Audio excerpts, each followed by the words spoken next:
The passenger aircraft cruised quietly above the endless blue of the ocean. Inside the cabin, 222 passengers were scattered across the rows, each lost in their own small world.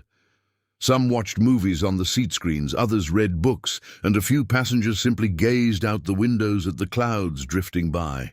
For most people on board, it was just another long flight. The gentle hum of the engines created a calm atmosphere. Flight attendants walked down the aisle, offering drinks and snacks.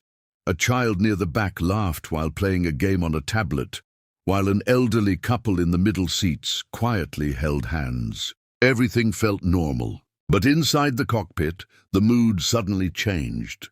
A sharp alarm cut through the quiet. "Warning! Warning!" The captain frowned and quickly checked the instrument panel.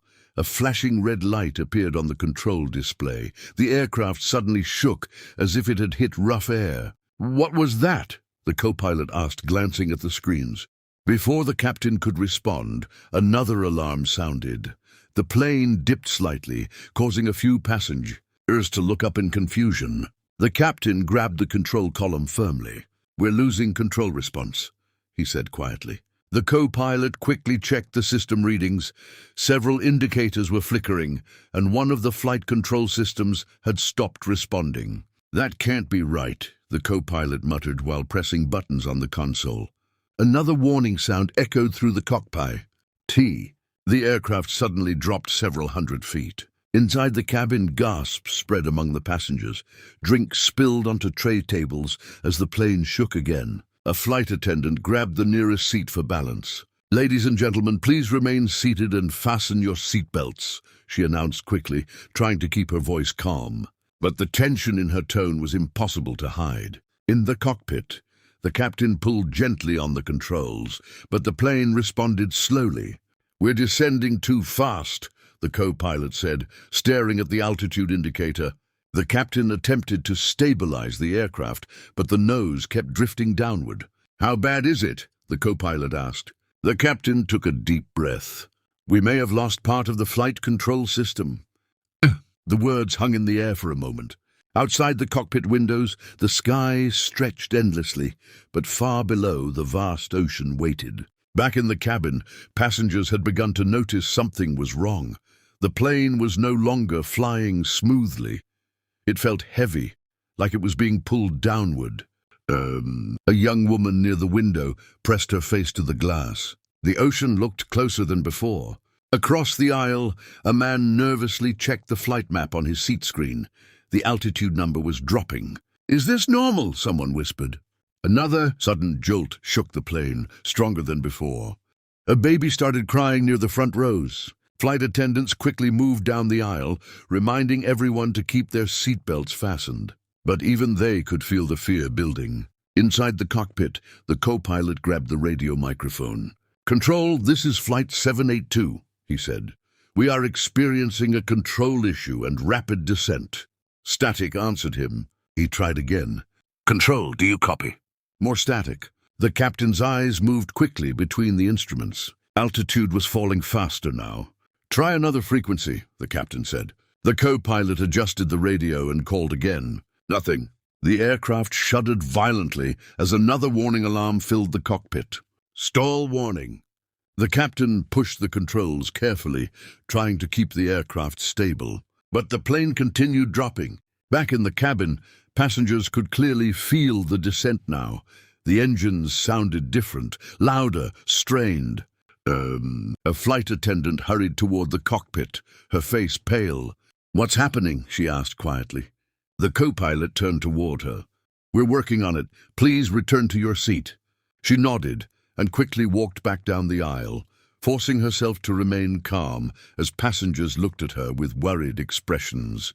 Outside the windows, the blue ocean was becoming clearer. The clouds were far above now. A man near the wing whispered a prayer. Another passenger held his daughter close. The captain checked the altitude again.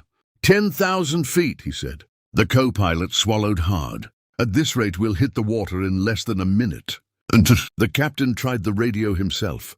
"Any station receiving Flight 782, please respond. We are in an emergency descent." Only silence answered.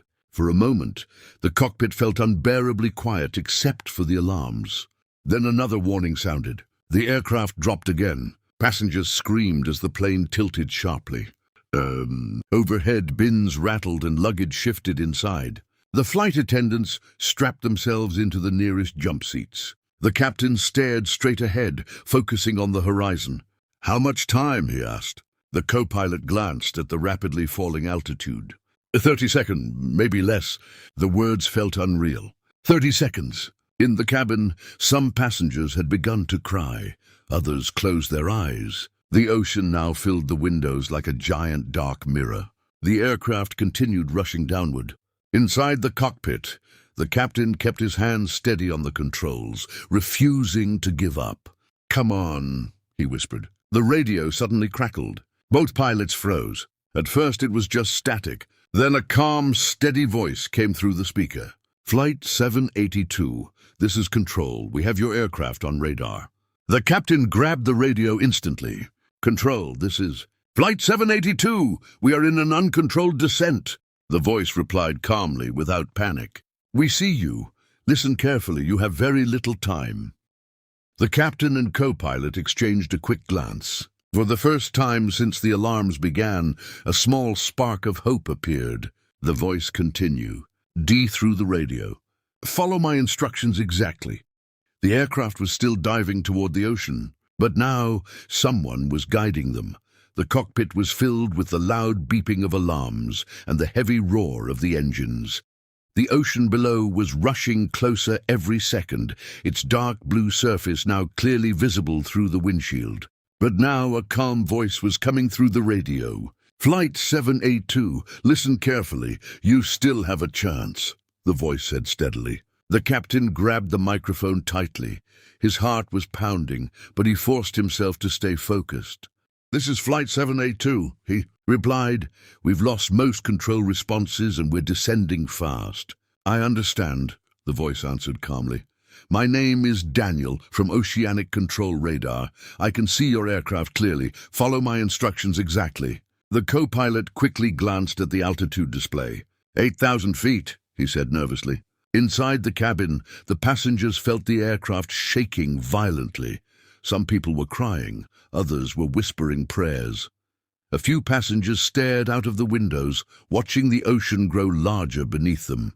Flight attendants sat strapped into their jump seats, gripping the handles tightly. Everyone could feel that something was terribly wrong. Back in the cockpit, Daniel's voice continued through the radio. "Captain, reduce your engine power slowly to 60%. The captain moved the throttle levers carefully. "Reducing power," he said. The engines responded with a deeper rumble. The plane still pointed downward, but the descent slowed slightly. "Good," Daniel said. "Now gently pull the nose up. Very slowly. Don't fight the aircraft." The captain carefully pulled back on the controls. For a moment nothing happened. Then the aircraft trembled again. "Come on," the co-pilot whispered. The nose of the aircraft lifted slightly. The descent rate dropped a little. 7,000 feet, the co-pilot reported. Daniel spoke again, his voice steady and confident. "Maintain that movement. Small adjustments only. The aircraft is trying to stabilize." The captain continued pulling gently. Slowly the nose lifted higher. The plane was still descending, but not as fast as before.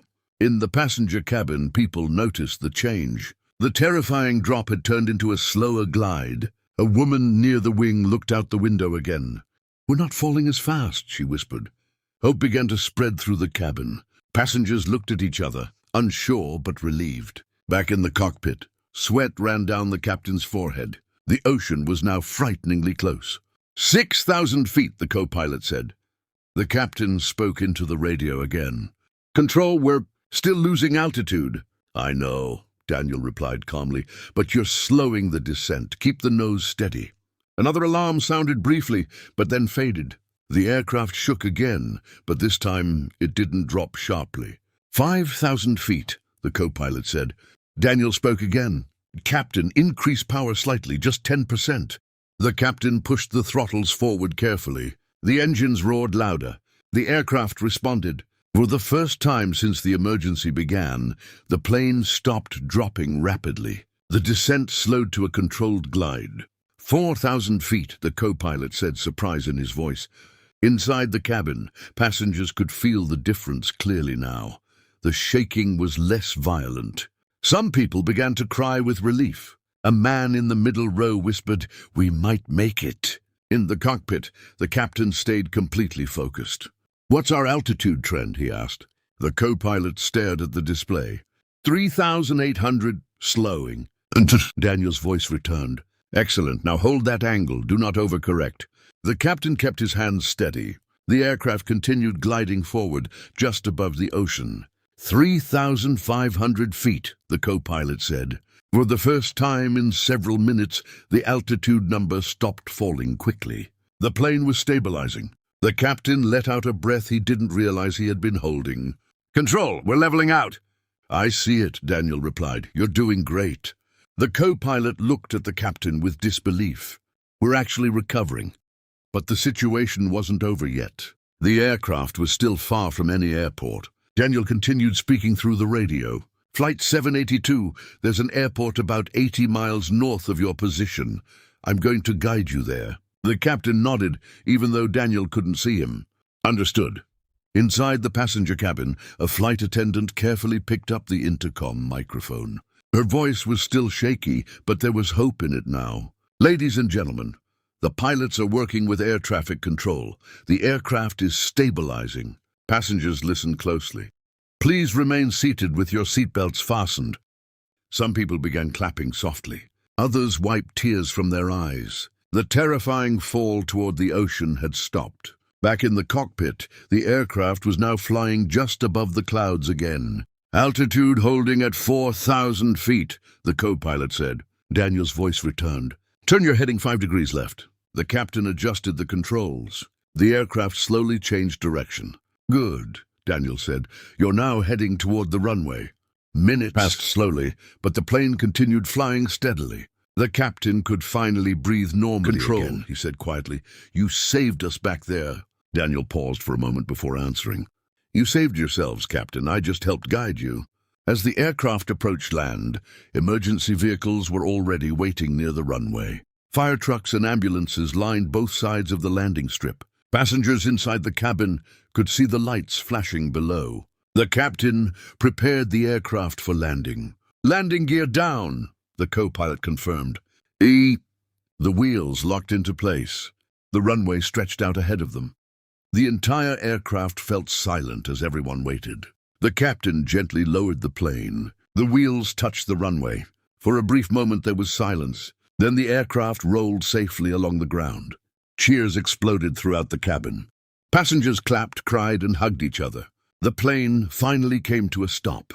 Inside the cockpit, the captain leaned back in his seat, completely exhausted. 222 people, the co-pilot said quietly.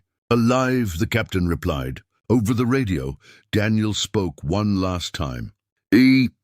Flight 782, welcome back." The captain smiled and pressed the radio button. "Control, thank you."